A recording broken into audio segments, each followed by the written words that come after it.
To resolve issues with a faulty outlet Dream sock pairing, several steps can be taken. The pairing may have failed due to problems with the Wi-Fi connection, sensor issues, or interference from other electronic devices. To fix these issues, start by conducting a full Wi-Fi reset.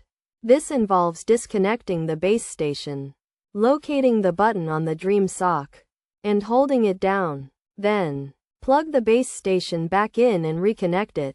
If difficulties persist, ensure the device is connected to the home network rather than the outlet Wi-Fi network.